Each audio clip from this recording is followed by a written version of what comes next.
Congress party విధానాలు నచ్చి 6 గ్యారెంటీలు ప్రజల్లోకి వెళ్తున్న తీరును మెచ్చి చాలామంది శాసనసభ్యులు, ముఖ్యంగా టీఆర్ఎస్ పార్టీ శాసనసభ్యులు, శాసన మండలి సభ్యులు పార్టీకి రావాలని విన్నపాలు వస్తూ ఉన్నాయి. దాంట్లో మాన్య ముఖ్యమంత్రి గారు, డిప్యూటీ ముఖ్యమంత్రి గారు, ఏఎస్సీ నాయకులు వీటన్నిటికి సమగ్రంగా ఆలోచించి నిర్ణయాలు తీసుకుంటా ఉన్నారు. దాంట్లో భాగంగా ఇవాళ పోచారం గారి చేరిక విషయంలో కూడా కొంత డెవలప్మెంట్ ఉంది.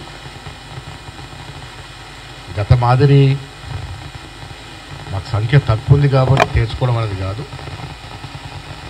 కాంగ్రెస్ విధానాలు నచ్చి ఎవరైనా వస్తారంటే దాని మీద ఆలోచన చేస్తూ ఉన్నాం. చాలామంది అంటే దాదాపుగా ముందు నుంచి చెప్తా ఉన్నాం, మేము ఏది ఆలోచించుకుంటా ద్వారాలు తెలిస్తే టీఆర్ఎస్ ఖాళీ అయిపోతుంది పార్టీ. నేను మొదటి నుంచి కూడా చెప్తా ఉన్నాను, కేటీఆర్, కేసీఆర్ తప్ప హరీష్ రావు కూడా అక్కడ మిగలరు. కానీ దానికి పద్ధతులు ఉన్నాయి, దాన్ని కొన్ని అనుసరించాల్సినటువంటి వ్యూహం ఉంది. ఆ వ్యూహంలో భాగంగా ఇది జరుగుతూ ఉంది.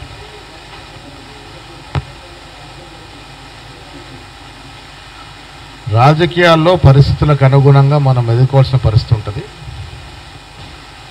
ఇవాళ తెలంగాణలో కాంగ్రెస్ పార్టీకి పరిపూర్ణ మెజారిటీ ఇచ్చినారు.